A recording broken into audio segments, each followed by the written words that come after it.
เอากราบทักทายสบายดีทุกคนสบายดีตอนเช้าๆนะคือมื้อนี้เฮาขึ้นมาหาเลาะไต่ตาก็ยังบ่ทันลงหาทีมงานเทื่อแล้วก็สิมาแจ้งเหตุการณ์ที่นายพรานพารถปีนนะคือ FC หลายๆคนเขาแชตเข้ามาทางเฟซของนายพรานเพิ่นเป็นห่วงนะว่าอาการของนายพรานเป็นจั่งใดก็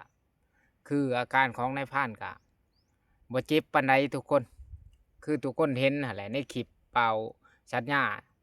มันปีนแหละก็ยังดีที่ว่ารถนั้นมันบ่ทับขานายพรานนะเพราะว่ามันเป็นจุดสูงแล้วก็